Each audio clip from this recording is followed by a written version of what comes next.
12th Art students, welcome to online class. இன்றைக்கி நம்ம பார்க்குறது என்ன அப்படின்னு சொல்லி பார்த்தீங்கன்னா,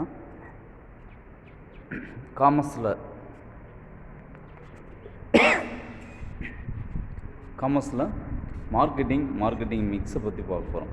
சரிங்களா?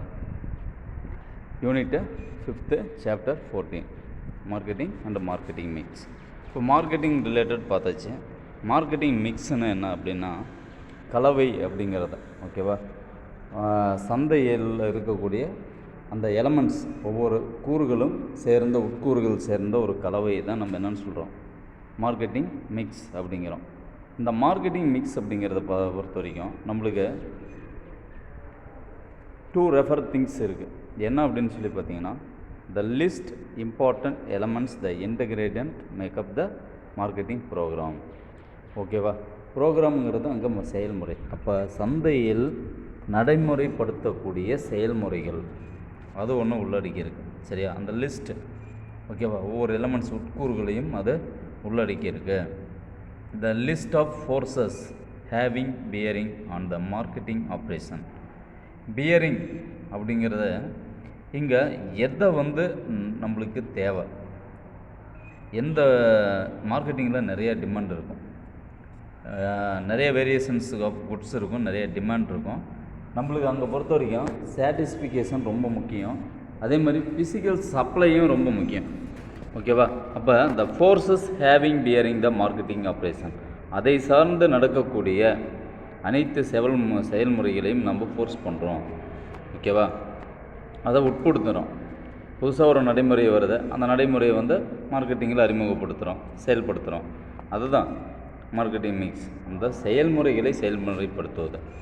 அப்போ டெஃபினிஷன் யார் சொல்கிறாருன்னா, ஜெரோம் மெக்கர்த்தி அப்படிங்கிறவர் ஒரு கருத்து சொல்கிறார். என்னன்ட்டு மார்க்கெட்டிங் மிக்ஸ்னால் என்ன அப்படின்ட்டு. மார்க்கெட்டிங் மிக்ஸுங்கிறது is a pack four set. 4 வகையான செட்டு அப்படிங்கிறது என்னது, 4 இணைப்பு. சரியா? ஒவ்வொரு செட்டை இணைந்தது. The variable names like product variable, price variable, promotion variable, place variable. அதாவது ஒரு பொருள், அந்த பொருள் சார்ந்த வேரியேஷன் என்ன இருக்குது, பொருள் சார்ந்த மாற்றங்கள், பொருள் சார்ந்த வேறுபாடுகள். அதே மாதிரி விலை சார்ந்த மாற்றங்கள், விலை சார்ந்த வேறுபாடுகள், மேம்பாடு சார்ந்த, ஓகேவா, அந்த விற்பனையில் மேம்பாடு, வாங்குவதில் மேம்பாடு. அப்போ மொத்தத்தில் அந்த சந்தையில் மேம்படுத்தக்கூடிய நடவடிக்கைகள், அதில் என்ன வேரியபிள்ஸ் இருக்குது. அண்டு பிளேஸ், இடம் சார்ந்த வேரியபிள். இந்த 4ம் உள்ளடக்கியது. அப்போ என்னது, ப்ராடக்ட், ப்ரைஸ், ப்ரொமோஷன், பிளேஸ். இந்த சிம்பிளாக இந்த 4 வார்த்தை தான். The simple words marketing mix means marketing program. It is offered the by firm is largest consumer and to the profit. அப்போ அதிகமான நுகர்வோர்கள் ஏர்னிங் பண்ணுறதுக்கு என்ன காரணம்னா, இந்த மார்க்கெட்டிங் ப்ரோக்ராமை ஒவ்வொரு மார்க்கெட்டிங் நிறுவனங்களும், ஒவ்வொரு மார்க்கெட்டிங்கில் செயல்முறைப்படுத்தக்கூடிய ஒவ்வொரு அமைப்புகளும் ஃபாலோ பண்ணுறதுனால தான் அவங்களுக்கு சார்ந்த டார்கெட் கன்சியூமர், அவங்களுடைய நோக்கமே என்னது, கன்சியூமர் டார்கெட், அவங்களுடைய இலக்கு என்னென்னா நுகர்வோருக்கு பொருளை சிறப்பாக கொடுக்கணும். அவங்களுடைய நுகர்வோருடைய பெனிஃபிஷரி உருவாக்கிட்டோம்னு வச்சுக்கோங்களேன், அங்கே பயன்பாடை உருவாக்கிட்டோம்னா, அவங்களுக்கு தேவையான யூட்டிலிட்டிஸ் குட்ஸை உருவாக்கிட்டோம்னா, அவங்க ஆட்டோமேட்டிக்காக அந்த ப்ராடக்ட் மேலே அவங்களுக்கு ஒரு கவனம் திரும்பிடும். அப்போ நம்மளுக்கு நம்ம நினச்ச டார்கெட்டை கன்சியூமர் மூலிமா என்ன பண்ணிடலாம், ஏர்னிங் ஏ ப்ராஃபிட். நிறுவனம் நினைக்கக்கூடிய டார்கெட்டை கன்சியூமர் மூலம் ஏர்னிங் த ப்ராஃபிட். அப்போ அவங்களுக்கு கன்சியூமருக்கு என்ன கிடைக்கும், சாட்டிஸ்ஃபிகேஷன் தேர் வாண்ட்ஸ். அவருக்கு தேவைப்பட்டதை மனநிறைவு அடைஞ்சிக்கிறார், அவ்வளோதான். அதற்கான செயல்முறைகளை தான் நிறுவனங்கள் செயல்படுத்துது. இப்போ such a marketing program mixture for the 4 ingredient, namely 4 வகையான இன்க்ரேடியண்ட் எலமெண்ட்ஸை ஃபாலோ பண்ணுறோம். அது என்ன அப்படின்னு பார்த்தீங்கன்னா, product mix, price mix, place and promotion. பிளேஸுங்கிறது டிஸ்ட்ரிபியூஷன். ஒரு இடத்திலிருந்து, தேர்வு செய்யப்பட்ட ஒரு இடத்திலிருந்து பொருட்கள் விநியோகிக்கக்கூடிய இடம் தான் இடம். அப்போ இடம் சார்ந்த தேவை எங்கே இருக்குது. இப்போ இது 4ம் சேர்ந்தது தான்ப்பா நம்ம என்னங்கிறாங்க, மார்க்கெட்டிங் மிக்ஸ் அப்படிங்கிறாங்க. சரி, எலமெண்ட்ஸ் ஆஃப் மார்க்கெட்டிங் மிக்ஸுடைய உட்கூறுகள் என்ன அப்படின்னு சொல்லி பார்த்தீங்கன்னா, 4 வகையாக படுத்துகிறோம். ஃபஸ்ட்டு ப்ராடக்ட், ஓகேவா. அடுத்து என்னது, பிளேஸு, ப்ரைஸு, ப்ரொமோஷன், அப்படி வேணாலும் எடுத்துக்கலாம். ப்ராடக்ட் பார்த்திங்கன்னா ஃப்யூச்சர், இப்போ ஒரு ப்ராடக்ட் வந்து ஃப்யூச்சருடைய யூட்டிலிட்டிஸ் பயன்பாடுகள் வந்து ஃப்யூச்சரை பேஸ் பண்ணி இருக்கணும். அதே மாதிரி பிராண்டு, நல்ல நேமு, ஓகேவா, பிராண்டடாக இருக்கணும். அந்த நிறுவனத்திற்கு பெயர் கிடைச்சினாவே பிராண்டட் ஆகிரும். சர்வீஸ், சேவை சரியான சேவையாக இருக்கணும். ப்ராடக்ட் வந்து தயாரிச்சுங்கிறது மாதிரி பெருசு இல்லை, சேவை சரியாக செய்யணும். புது புது இன்னோவேஷன் ப்ராடக்ட்டை உருவாக்கணும். ஸ்டைல், இமேஜ் எல்லாத்தையும் மாற்றணும். பிளேஸ் பொறுத்த வரைக்கும் சேனல்ஸ், வழங்கக்கூடிய வழிகளை சரியான வழிகளை கொண்டு போய் கொடுக்கணும். இன்வென்ட்ரிங்கிறது என்னது, உட்படுத்துவது, ஓகேவா, அல்லது நம்மக்கிட்ட என்ன பொருட்கள் இருக்குது அந்த பொருட்களின் பயன்பாடுகளை தெரியப்படுத்தி அனுப்புவது தான் என்னது இன்வென்ட்ரி. டிஸ்ட்ரிபியூஷன், விநியோகிக்கிறது. அதே மாதிரி லாஜிஸ்டிக்ஸ், வெவ்வேறு இடங்களில் இருக்கக்கூடிய பொருட்களை வெவ்வேறு எந்த இடங்களுக்குனாலும் கொண்டு போய் சேர்த்துறது தான் லாஜிஸ்டிக்ஸ். அப்போ இந்த முறைகளை சரியாக பயன்படுத்தணும். ஓகே, ஒரு ப்ராடக்ட் ஒருத்தர் கேட்டார்னா அது வேறு இடத்துல இருக்குனாலும் அங்கே கொண்டு வந்து ரீச் பண்ணணும். அந்த கஸ்டமருக்கு முன்னாடியே கொடுக்கணும். கொடுத்தா தான் அந்த அடுத்த பிளேஸுக்கு வந்து சேர்ந்தால் தான் அவர் என்ன பண்ணுவார், அந்த ப்ராடக்ட் நிறுவனங்கள் மேலே ஒரு நன்மதிப்பை உருவாக்குவார். அடுத்து ப்ரைஸ்ன்னு எடுத்துக்கிட்டிங்கன்னா லிஸ்ட்டு, ஒவ்வொரு பொருளுக்கான அடக்க விலையை உருவாக்கணும். Listed of the price. Discount கொடுக்கணும், ஓகேவா, தள்ளுபடி கொடுக்கணும். ஒரு 50 ரூபா இருக்கிற பொருளுக்கு அட்லீஸ்ட் ஒரு 50 பைசாவது என்ன பண்ணணும், தள்ளுபடி கொடுக்கணும். அப்போ தான் அவன் என்ன பண்ணுவான், ஒட்டுமொத்தமாக ப்ராடக்ட் வாங்கும்போது ஏற்றுக்குவான். டேர்ம்ஸ் அண்ட் கண்டிஷன், ஓகேவா. அதே மாதிரி நிபந்தனைகள் வந்து என்னது, நிறுவனம் விதிக்கக்கூடிய நிபந்தனைகள், விதிகள் எல்லாமே வந்து நம்மளுக்கு இந்த விலையை சார்ந்த நிபந்தனைகளாக இருக்கணும். மேக்ஸிமம் ரீட்டைல் ப்ரைஸ் அப்படின்னா இந்த விலைக்கு மேலே விற்கக்கூடாது, ஓகேவா. அடுத்தது ப்ரொமோஷன் பார்த்திங்கன்னா அட்வர்டைஸ்மெண்ட்டு. ப்ரொமோஷனுங்கிறது மேம்பாடு. அப்போ மேம்படுத்துறதுக்கான வழி, ஒரு ப்ராடக்ட்டை வந்து நல்லா வெளியில் தெரியப்படுத்தணும். அந்த ப்ராடக்ட்டை டெவலப் பண்ணணுன்னா என்ன வழி பண்ணணும், அட்வர்டைஸ்மெண்ட்டை தவிர வேறு வழியே கிடையாது. அப்போ அட்வர்டைஸ்மெண்ட் தான் ஃபஸ்ட்டு. அப்புறம் ப்ரொமோஷன், அடுத்தது இன்னும் அந்த பொருளுடைய தரத்தை ஒன்றும் மாற்றுறது, சரியா, பொருளை கிரேடாக பிரிக்கிறது, பொருளை ஒன்றும் புதுமையாக கொண்டு வர்றது, இதெல்லாமே பண்ணணும். அதுதான் ப்ரொமோஷன், டெவலப்மெண்ட்னு சொல்லலாம். சேல்ஸ் ஃபோர்ஸ், விற்பனைக்கு அந்த பொருளை உட்படுத்தணும், ஃபோர்ஸ் பண்ணணும். அதுக்கு என்ன பண்ணணும், மார்க்கெட்டிங் ஏஜெண்ட்டை போடணும், எக்ஸிக்யூட்டிவ்ஸை போடணும், ஓகேவா, ஏஜென்ட்ஸை ரெப்ரசன்டேட்டிவ் எல்லாம் போட்டு என்ன பண்ணணும், அந்த பொருளுடைய விளம்பரங்களை மக்களை ரீச் பண்ணுற அளவுக்கு நம்ம நடத்தணும். இந்த பேக்கிங் சரியான முறையில் கொடுக்கணும். ஒரு ப்ராடக்ட்டை வந்து என்ன தோணுமோ பேக்கிங் பண்ணி கொடுக்கக்கூடாது, சரியான முறையில் கொடுக்கணும். இந்த உட்கூறுகளை பயன்படுத்தினா அந்த மார்க்கெட்டிங் நிறுவனம் வந்து என்ன நிறுவனங்கள் வந்து சிறப்பான செயல்பாடு அடையுன்ட்டு சொல்கிறாங்க. இப்போ let is discuss the 4 elements of marketing mix the detail. இப்போ 4 வகையான எலமெண்ட்ஸ் மார்க்கெட்டிங் வந்து உட்கூறுகளை வந்து பயன்படுத்துறதுல ப்ராடக்ட் அப்படிங்கிறது நம்மளுக்கு மெயின் எலமெண்ட் ஆஃப் மார்க்கெட். இப்போது ஒரு இடத்துல ப்ராடக்ட் இருந்தால் தான் அதை மார்க்கெட்டிங்குள்ளே கொண்டு போக முடியும். இப்போ without a product can be no marketing. ப்ராடக்டே இல்லாத ஒரு பொருளை வந்து பொருளே தயாரிக்கல, நான் பொருள் தயாரிச்சிடுவேங்க, நீங்கள் வெயிட் பண்ணுங்கள் உங்களுக்கு பொருள் வரும்னு சொல்லி போய் நம்ம கேட்க முடியுமா? என்னடா இவன் பொருளை தயாரிக்கல, ஆனால் பொருளுக்கான விலையை சொல்கிறான், பொருளை கையில் இல்லை ஆனால் விலையை மட்டும் சொல்கிறான் அப்படிம்பாங்கள்ல. அப்போ ப்ராடக்ட் இருந்தால் அந்த இடத்துல பேசலாம். A product anything can be offered a market attention and acquisition use for consumption might satisfy wants or needs அப்படின்னு யார் சொல்கிறார்? பிலிப் கோட்லர் அப்படிங்கிறவர் சொல்கிறார். அதாவது ஒரு ப்ராடக்ட் தான் ரொம்ப முக்கியமானது, அதுதான் ஒரு நபரை வந்து பொருளுக்கு கவனம், அந்த ப்ராடக்ட் இருந்தால் தான் கன்சியூமருங்கிறவன் என்ன பண்ணுவான், அந்த ப்ராடக்டை பார்த்து வாங்கணும்னு நினைப்பான். அவனுடைய கவனம் வந்து அந்த ப்ராடக்ட் பக்கம் திரும்பும், அதை வாங்கி பயனடையணும்னு நினைப்பான், ஓகேவா, அதை எப்படியாவது வாங்கணும்னு நினைப்பான். அவனுடைய எண்ணங்கள் வந்து அதை வாங்க வேண்டிய சூழ்நிலையை உருவாக்கும். அடுத்தது தான் என்னது, பயன்பாட்டுக்கு அந்த பொருள் வரும். அந்த பயன்படுத்தி பார்த்துட்டு பெட்டராக இருக்குதுன்னு தெரிஞ்சுக்கிட்டு அடுத்த பொருள் இன்னொரு டைம் வாங்குறதுக்கு யோசிப்பான்.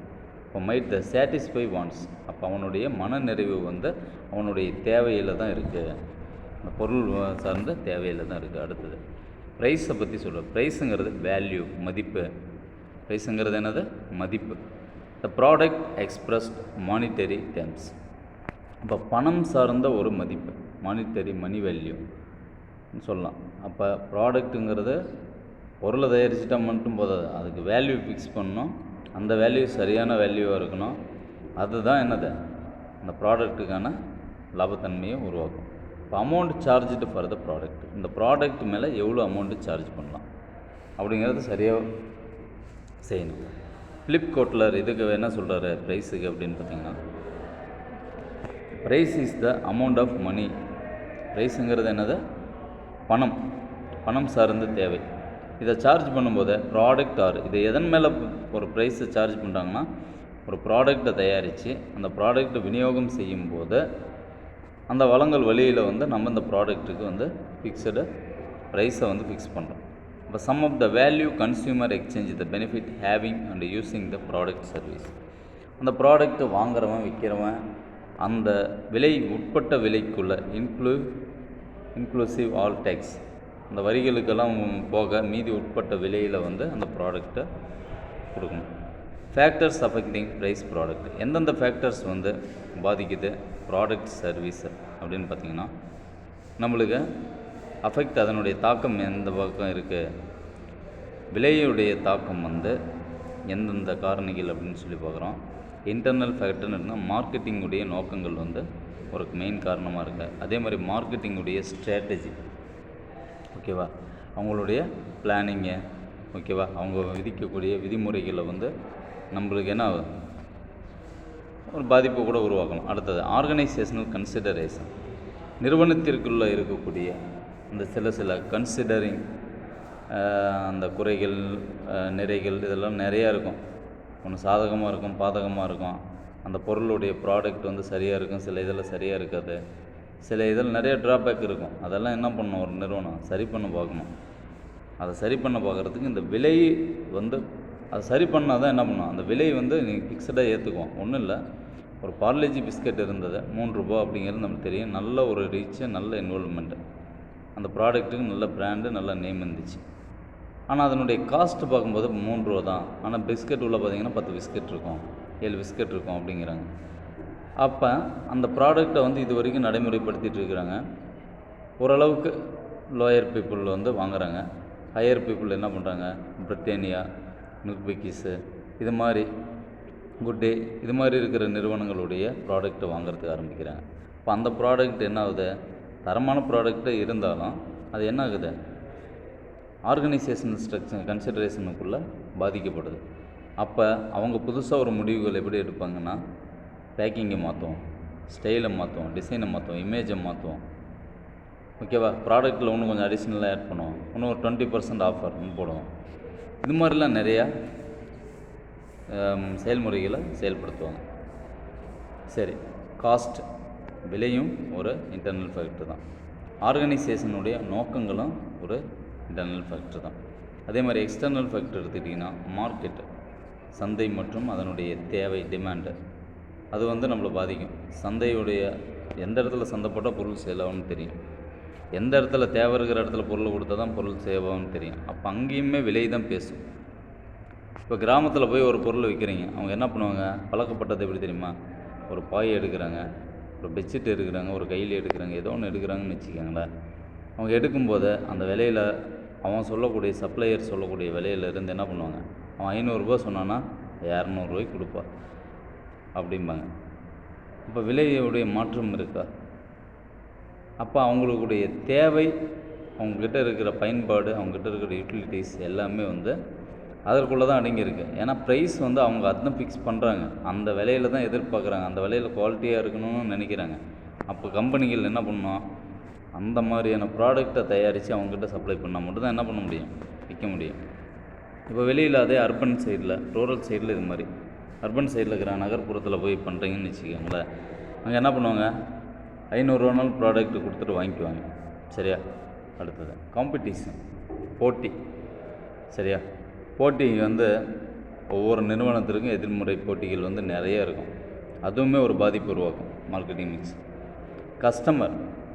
கஸ்டமருமே பாதிப்பு உருவாக்கக்கூடியவங்களாக இருக்கும். ஓகேவா? சப்ளையர், விநியோகிப்பாளர்கள், அவங்களுமே என்ன பண்ணுவாங்க, பாதிப்பு உருவாக்குவாங்க. பொருளை சப்ளை பண்ணுறோம், சரியான முறையில் ஒரு கம்பெனியுடைய ப்ராடக்ட்டை சப்ளை பண்ணணும்னா அவங்களுக்கு ட்ராபேக் வரும். அடுத்த லீகல் ஃபேக்டர்ஸ், இதே மாதிரி சட்ட முறைகள், அதே சட்ட சார்ந்த தீர்வுகள்லாம் நம்மளை பாதிக்கும். ரெகுலேட்டரி ஃபேக்டர், ஒழுங்குமுறைப்படுத்துவதில் நிறைய மாற்றங்கள் இருக்கும். ஒரு சரியான ஒழுங்குமுறையை, ஒரு கட்டமைப்பு நம்மளால் உருவாக்க முடியாது. அப்போ அது வெளியில் அந்த நிறுவனத்தை பாதிக்கும், அந்த மார்க்கெட்டிங்கை அஃபெக்ட் பண்ணும். அந்த விலையும் சார்ந்து அதனுடைய பாதிப்பு இருக்கும். அடுத்தது பிளேஸ் ஃபிசிக்கல் டிஸ்ட்ரிபியூஷன். பிளேஸுங்கிறது ஒரு இடத்துல இருந்து பொருளை மூவ் பண்ணுறது. அப்போ எக்ஸலண்ட் த குவாலிட்டி ப்ராடக்டை குவாலிட்டியாக கொடுக்கணும், ப்ரைஸ் ஸ்ட்ரக்சரோடு கொடுக்கணும், backed by the efficient promotional activity, விற்பனையை வந்து மேம்படுத்தக்கூடிய செயல்பாடுகளை செய்யணும். Will be the waste is not moved the place of production the place of consumption appropriate time. இப்போ ஒரு சரியான டைமுக்கு ஒரு பொருள் வேஸ்ட் ஆகாமல் சரியா ஒரு இடத்துலேருந்து இன்னொரு இடத்துக்கு மூவ் பண்ணி அந்த ப்ரொடக்ஷன் ஆஃப் குட்ஸை வந்து அந்த பிளேஸுக்கு கொண்டு போய் சேர்த்தணும். அப்போ தான் அந்த பொருளை வாங்கி அவன் பயனடைய முடியும். அந்த பயனடைகிறதுக்கு பேர் தான் நம்ம கன்சம்ஷன் சொல்கிறோம். அந்த டைமுக்கு போய் சேரணும். அப்போ டிஸ்ட்ரிபியூட் பண்ணுறது எப்படி இருக்கணும், அவன் தேவைப்படும் போது அந்த டைம் கொடுக்கறதுக்கு நம்ம ரெடியாக இருக்கணும். The fourth element product mix namely place or physical distribution. Fourth எலிமெண்ட்ஸை வந்து நம்ம பிளேஸ் ஆர் ஃபிசிக்கல் டிஸ்ட்ரிபியூஷன் சொல்கிறோம்ல, இந்த ஃபிசிக்கல் டிஸ்ட்ரிபியூஷனை இந்த ஃபோர்த் எலிமெண்ட்ஸ் வந்து ப்ரொமோஷன் உருவாகிறதுக்கு இது ஒரு காரணம்னு சொல்கிறாங்க. இப்போ movement the product place manufacturer to the place consumption right time. இப்போ ஒரு இடத்துல இருந்து இன்னொரு இடத்துக்கு மூவ் பண்ணும்போது சரியான நேரத்திற்கு அதை கொண்டு போய் சேர்த்த முடியும். ப்ரொமோஷனுங்கிறது மேம்படுத்துவதில் என்னென்ன வழிகள்னால் த ப்ராடக்ட் காம்படிட்டிவ் ப்ரெஸ். இப்போ ஒவ்வொரு நிறுவனங்களுக்குள்ள நிறைய போட்டிகள் இருக்குது. எக்ஸலண்ட் ப்ராடக்ட்லேயே வந்து நல்ல எக்ஸலண்ட் ப்ராடக்ட்டு, கிரேடட் ப்ராடக்ட்டு எல்லாம் நிறையா இருக்குது. நிறைய நிறுவனங்கள் வந்து போட்டியாளர்களாக இருக்கிறாங்க. இப்போ cannot to achieve the desired success and the acceptance in the market.